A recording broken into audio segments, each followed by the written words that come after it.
Hey, favorite fifth graders. Hey, hey. Mrs. McKeever here. I'm hoping that right now as you're watching this, it is Wednesday, December 13th. I have Alex, my son, here. That's me. He's going to help me do this lesson because we're going to... I'm going to do a little example for you about Tuck Everlasting, and I think I don't know if it was Homeroom or Anderson's, but I told you how Alex still remembers and we talk about it every year. I think I don't remember if it was exactly 5th grade. It might have been 4th or 6th or something. Yeah. But it was when I was that age. He read the that book for school.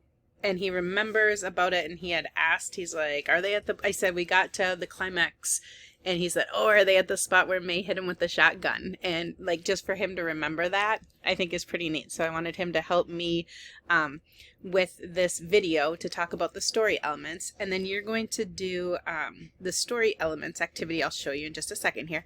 You're going to do that for a book. I would like you to do it for a fiction book that you have finished this year, or if you're close to finishing one, that's fine. I know a lot of you recently finished like Belly Up and are on to Poached now.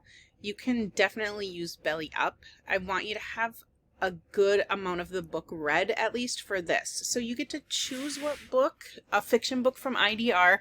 If it's a book that you read earlier in the year that was fiction and you want to use that, you absolutely can. Just make sure it's not a book you're on like page 50 or even a page 100. I really want you to be far in the book or finished with it. Okay, I hope that makes sense. All right, so what you're going to do, and again, when you do this, I don't know if it's easiest for you to pause as you're going and be filling out this story elements sheet, or if that's probably the easiest way to do it. I don't know how that works. I'm hoping maybe you can go dual screen like you do, and then you could kind of pause and then do it on your screen. Whatever is easiest for you. 5th grade quality work, really give me some great effort. And let's get going. It's 2 minutes in and you're just listening to me talk. Okay. Hey, it's fun. It's fun then. That's 2 minutes. They can just like 2 minutes that you're just sitting back, right, listening to learning. your teacher, It's a good who time. thinks you're pretty awesome. Okay, here's what we're going to do. We're going to go to your reading folder in Schoology. We're going to go to Unit 4, Analyzing Text Structure. This is one of the very last lessons in this unit. Open it up, go down until you find Story Elements PDF. This is obviously where you're going to submit it. Don't open that. That's not going to get you what you need. PDF. Open the PDF. All right. Here's what it looks like. Alex, these 5th graders are amazing at this. So they're going to take this and they do this magic thing that they do and they put it into Notability. Okay, interesting. Do you know what Notability is? Is that the thing they like write on their Yes. iPads? Yes. Is that what they do? They're so good at it. Do they do math on that too? Question mark?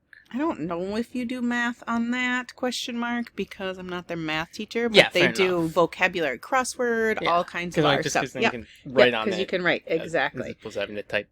Yes, so this is going to work really well for them. Okay, so story elements, please put it into Unit 4, and then you will be ready to go. I'm going to open up this. I didn't bring my iPad home with me, so Alex just got this set up for me in, I don't know what this is. It's a Google Drawing. It's a Google Drawing. Okay, I don't know how he did it. I don't know.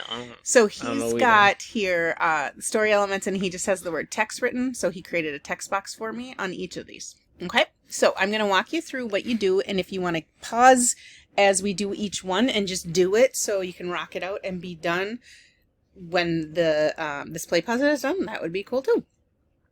Okay, so first thing is book title. So you are not doing Tuck Everlasting. I repeat, you are not doing Tuck Everlasting. Alex repeats.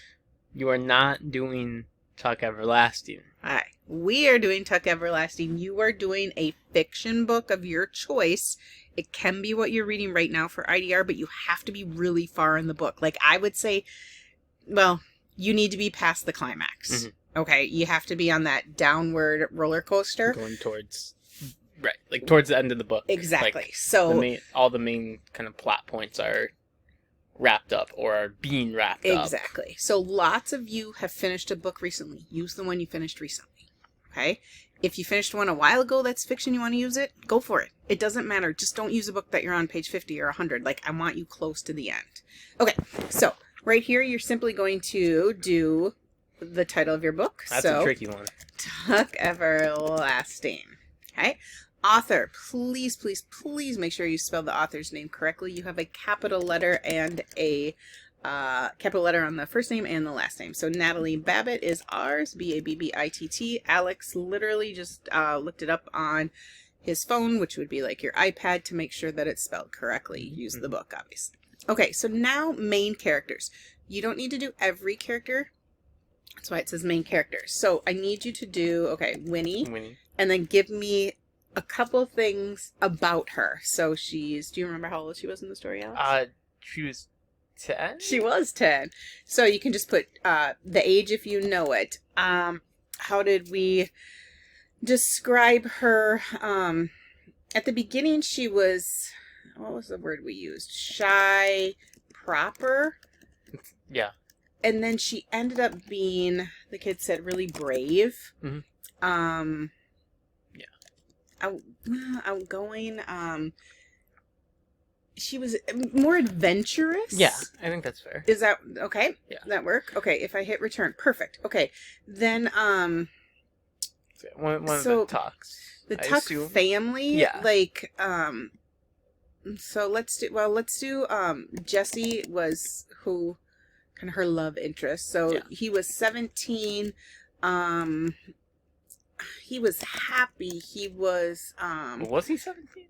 Yeah, he was 17 because the whole thing Yeah. is then he gave her the water and he said to drink it when she was 17 and then they could go off together, be married and live life and be happy. But he's been around for more than 17 years. I think, good question. Right, I think 104. Okay. Something like that maybe. Right. Does that, y'all out there know? Well, yeah. Okay. All right. He was 17. He was happy. He wanted to be with Winnie. It's just anything you can tell me about the character. It doesn't have to be like super long and stuff, but give me a few. So, you should definitely do Tuck. I don't remember how old Tuck was. Maybe he's the 104. No, it's Jesse, isn't it? I think Tuck, he thought it was a curse. And now that's not a whole sentence or anything, but we know what that means. Thought it was a curse. Unhappy, cared about Winnie. Okay. See what I'm kind of doing there? Yeah, and I like too, especially with Winnie in this case, like she grows and changes as a character throughout the book. So I like that you included Alex, that is one of our story elements that we talk about. It's called character change. We did a lot about that the other day, so I'm so glad you said that. Yeah. Absolutely. I kind of interrupted. Oh yeah, just that like you have shy proper, but then she becomes more brave and adventurous. That your characters aren't like stuck as they are. That exactly. They do change throughout the story, and I like that you've included that there. Like right here, I wanted to make it an arrow. So like when you're doing in notability, you can do like a little arrow or, to show change if you're showing change.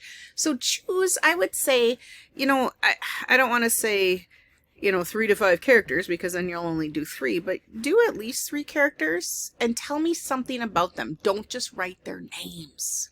Okay. All right. Setting. Can I move this? Yeah. Come on, Lizzie. Oops, Mrs. McKeever. I call myself Lizzie. Okay, that's good enough. Okay, so setting. Setting is, Alex, how would you say what setting is? Not what the setting is, but how do you define setting? Let's see if he gets it right. So I think settings is kind of where and also when. Yes, he got it. He got it. You guys, girls, yay. Okay, so it's the where and the when. We did this on that story elements chart. It's on, it might be on the whiteboard if you want to look at it, but that's where I'm going to probably get a lot of this from. Where we know it's Tree Gap, it's a village, it's Winnie's cottage, it's the woods, it's the, was it called the spring? Is that where the water was? So? Yes. Yeah. Tuck's house. The jailhouse. Of course. Right.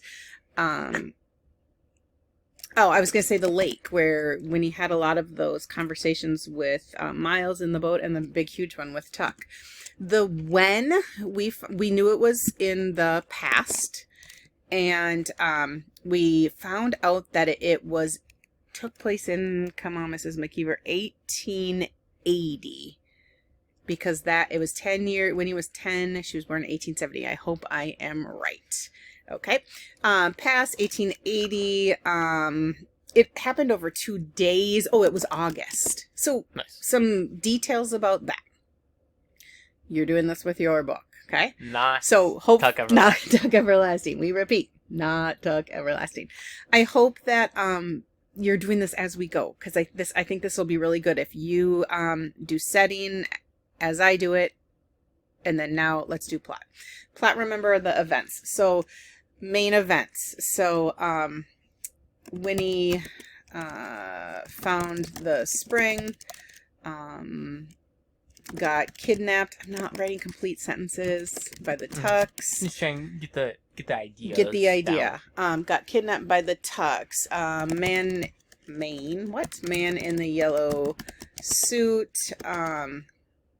Heard the story. Winnie.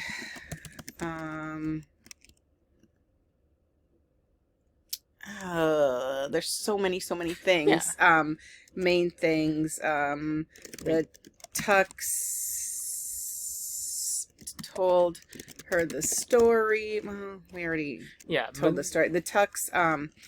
Winnie gets the water, right? Yeah. So let's go this way. May kills the man. And is arrested. Winnie saves the Tucks by going to the jail for May.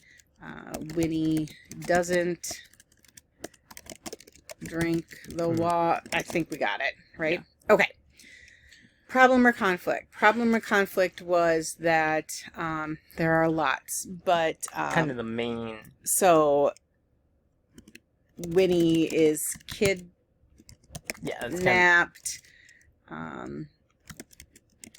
Keeps the secret. Well, Winnie is kidnapped is part of the problem. May kills the man is a big problem. May kills the man and is in jail. Yeah. Okay. All right. Kind of going quick now because I don't want this video to be forever. Okay. So gonna kind of go fast here because we got 2 minutes. I'm gonna try to get this done. Climax. Most exciting part. Most exciting part was May hit the man with the shotgun. Okay. Theme.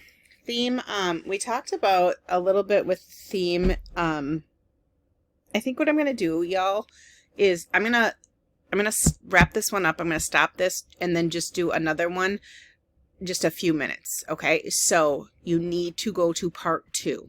Go right to part 2. It will be short. All right. Wrap this up. We'll go right to part 2.